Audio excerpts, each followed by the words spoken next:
I want to finish my thought. I want to finish my thought for Carolyn because I feel so bad. It was as if I was a scolding school teacher and then it cut me off and it didn't let me actually finish my thought. So I'm sorry if I left you with a bad impression. I was going to say that that ideas like what tweaks to the actual statute should be made. You all and any of us should be working through our legislators, senators, representatives, and/or lobbyists to inform the legislature. But as written, we are limited to those 100 and 120 AMI caps with these new programs. But absolutely understand the need that you highlight, Carolyn, especially in some of our more remote and high cost areas of rural and resort Colorado. Thank you. Looks like Bart and then Sherry. Yes, I'm Bart Atkinson. I'm with a private developer. I have some ground that I think would be very appropriate for affordable housing. And I am probably not in the right place at this point, but I trying to find out how do I piece together a group so that I could apply for a grant that that I think could be used on the ground that I have, so that we could apply for the 1-2-3 funding and start offering home builders to put affordable housing on my lots. And I'm, like I said, I may be in the wrong place. This may be for government only, but No. You're definitely not in the wrong place. Might not be the right perfect fit conversation, but as I told the earlier breakout room, we have a staff of regional housing development specialists that love, that is their job, and one of their focuses is to work with prospective developers. So Bart, I put my email address in the chat. Please feel free to send me a quick note about this, and I will be sure to connect you with the right person who can help you through thinking through a project and/or how that might be a fit for some state affordable housing funding. Okay, great. I'll give you an email. We're working in Fremont County in the city of Florence, which is down by all of the prisons, and we thought this would be really appropriate for prison guards and others that don't make a lot of money but yet need housing. Sounds great. Thank you very much. Thank you. I see Sherry from Grand Junction.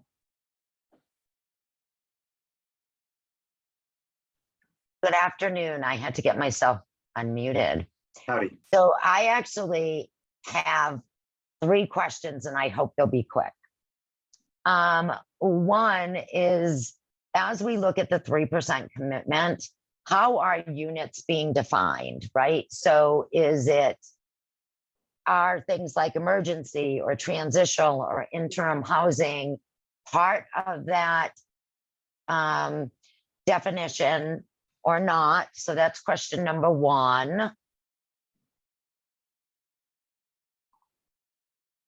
Question number 2 is, what if, and we have some organizations in Grand Junction who are planning on doing this, but what if individuals are purchasing a home such as a duplex for which is not going to require a permit? They don't have to really do any home mod. So do we need to establish as a city some kind of permitting process for people? Would be a question. Because I think this 3% relies on permits.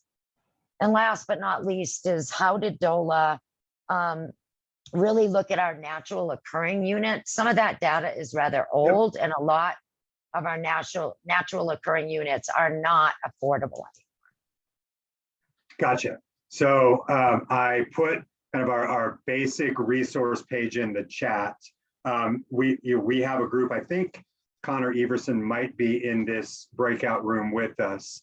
We have a dedicated group within DOLA who's dealing just with those commitment and local government qualification issues that have kind of a bit of a separate stakeholding process. So I don't want to take away too much from the homeownership program stakeholding, but I will ask Connor just to speak up real quick to maybe give a 90-second answer and referral for Sherry to additional resources for those questions.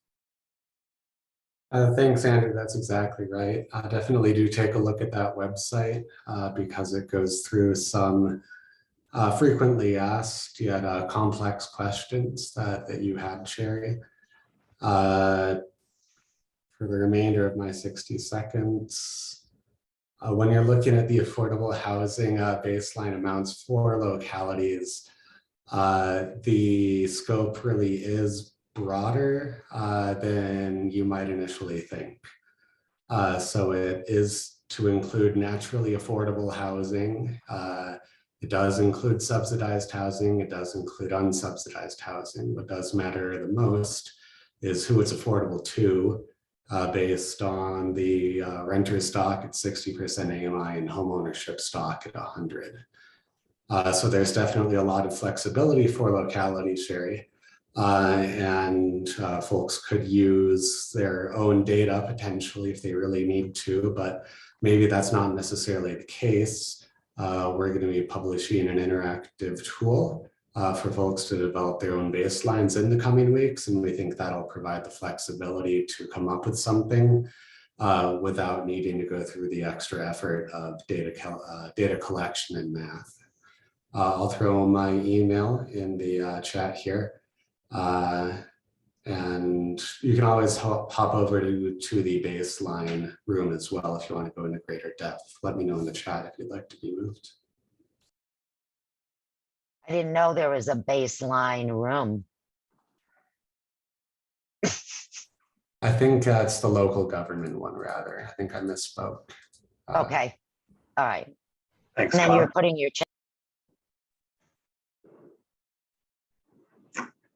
Megan. Great, thanks. Hi. Question, and it actually kind of piggybacks off of Sherry's, and so I'll go look at that FAQ as well. But thinking about more of the kind of programmatic funds for like a down payment assistance or something that's not project specific, when you start looking at offering a product to an area, are we thinking as far as like implementation, this would have to be municipality, city limit specific, because then it would jump to unincorporated county or the city next door? I mean, it really, I think from a program level, knowing that folks are shopping for properties in a pretty wide range of community for affordability and availability of inventory, is the thought really that you'd have to have a pretty good geographic mass of municipalities and counties that are opting in and committed to the standard in order to offer a down payment assistance product in a region or an area, even within a county? Now you're starting to get pretty specific to all the various municipalities. So I'm going to answer real quick and then throw it to Ariel. As something she and I have talked about. I absolutely that this is a concern or a landmine. So I appreciate you bringing it forward. I envision that, yes. I mean, well, I guess I don't envision. You are correct. The money can't be used for a home buyer who's going to go buy a home in a city that did not opt in. So how will a group be able to navigate that potentially? That's the tough question. So Ariel, you're up. Yeah, Hand it off. To hand it off. Hey, Megan. Hi. And so kind of as we are evaluating down the road with these agencies that we know are serving multiple counties, we will need to be checking to make sure that they did, part one in order to receive like part two, which is the funding. And so these are something that we're actively talking about, like Andrew mentioned, but is very much on our radar because numerous agencies we work with serve more than one county. And so it's hoping counties and cities that you guys work with like recognize that and choose to opt in so they can still continue to provide these funds to the homeowner or folks trying to get into home ownership in their communities. Thank you. Follow that up with another plug. You don't need me to tell you this, but certainly a lobbying or stakeholding opportunity for all of you to be talking to your locals, city council, county commissioners, et cetera, about the benefits of opting in if that's what you think will benefit your communities. as that Awesome. will be critical. Can't do anything until they opt in. Right, thank you.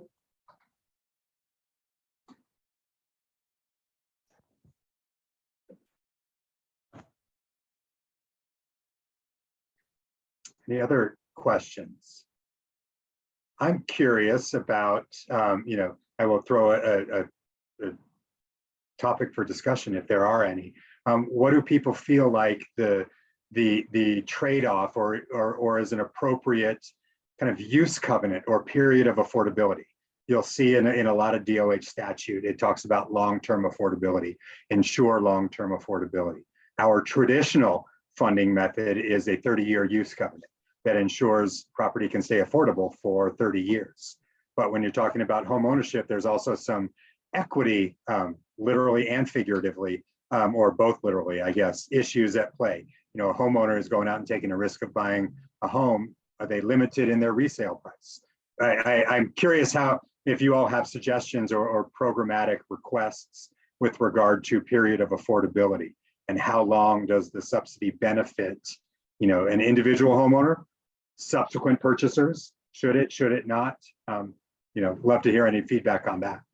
And just to chime in before we hear feedback, currently our down payment assistance programs that we have only require a 5-year affordability period. It's kind of when we get into those for sale and development projects that have those 30-year. But yeah, would also love to hear your guys' feedback on that. Megan. I've got thoughts and I love Ariel just with it right now, the 5-year, even the 5-year, if it's a recapture program, does not then limit the resale ability of that homeowner. I think a healthy balance of both is really important. I think projects or specific units that have long-term affordability under some kind of land trust or deed restriction component are great. I also think, though, that when individual consumers are buying a property at market, they should not be forced to sell at affordable levels. I think having both and you already do, a resale model and a recapture model is really important. And I think there's probably a case to be made for not having long-term affordability in every circumstance, especially when there isn't an upfront subsidy on the purchase price of the unit itself. Like I said, again, to require the repayment of the money, but still sell to an LMI or moderate income household becomes really, really tough in a lot of communities. I have often, Megan, thought about it, just in my own personal thoughts, as kind of thinking about it, is the subsidy coming in on the supply side or the demand side? Maybe that is a thing that we ought to consider. On the supply side, it's easier to dictate a certain period of affordability as we're as you said, but on the demand side, we're also requiring that it be paid back. So, in exchange for that, the homeowner's taking on all the risk of if the heater goes bust, there's nobody there to prop she or him up. So they should also reap perhaps the increased value if they're going to pay that back. So thanks for the comment that we can put in the record. Yeah, absolutely. We do see it a lot especially in high cost communities where the thought is they'll buy into affordable housing stock, but when the initial subsidy to bring down the cost of the home is still required to be repaid, then there's no way of transferring that affordability to subsequent buyers going forward. So it's a tricky model when we're talking about a product that's used to purchase at market versus a product that's used to further support an existing affordable or a long-term affordable property through a deed restriction. So thank you.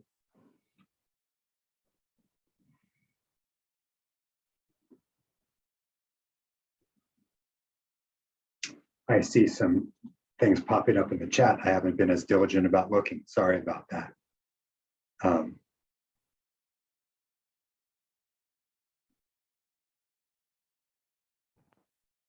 So I see a message from Emily, Yampa Valley. It looks like how to advocate for expanding AMI limits. To follow up on my comments from the end of the last session, the AMI limits are set in statute for this Prop 123. So any advocacy for changing those, the path is through your local state representative, state senator, if the legislature were to decide to go in and change the statute. The statute was approved by the voters. So at the moment, that statute is what we are tasked with implementing. But again, as you know, that advocacy, can and should, as you see fit, be made through your representatives. Is there a map outlining AMI levels throughout the state?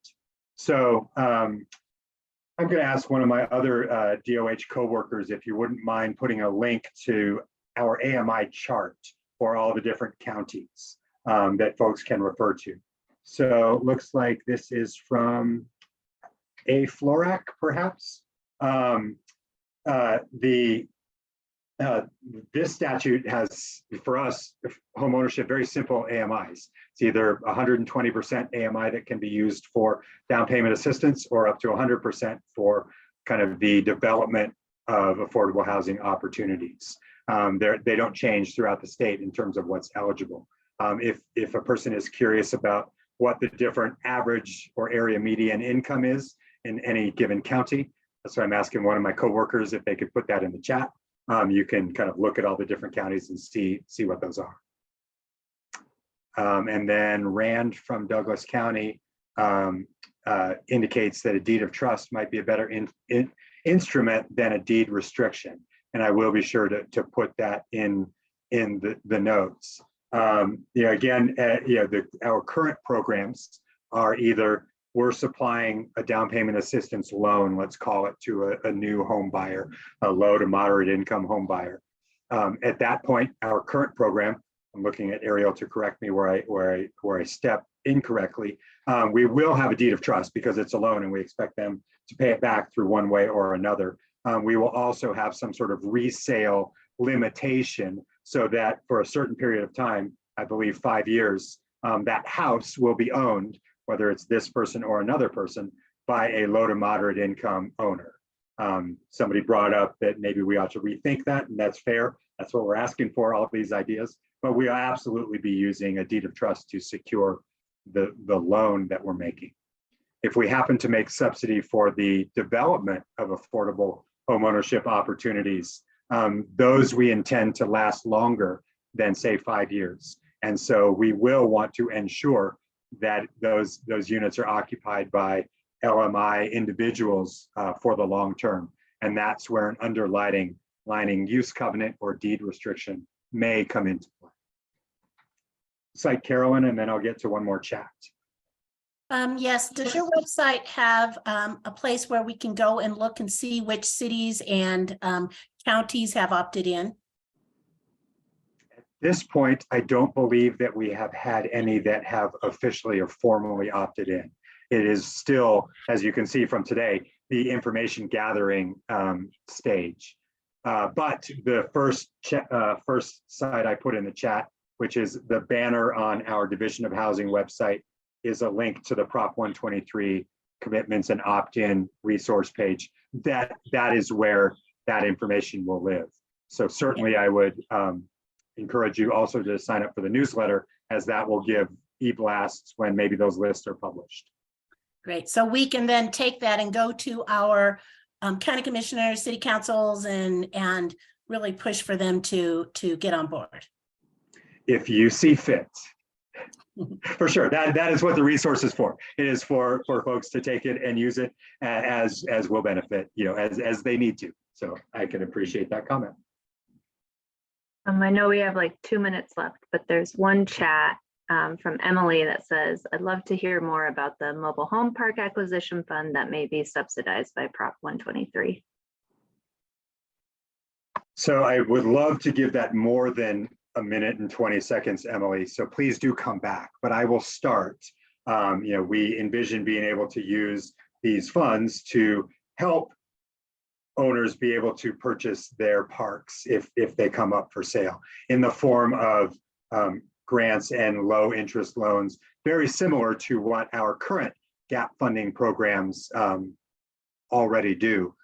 If you can come back, I would love to hear ideas from you as to how a fund like this could assist mobile home park residents in being able to purchase their park. And I don't want to shortchange it with 42 seconds of discussion.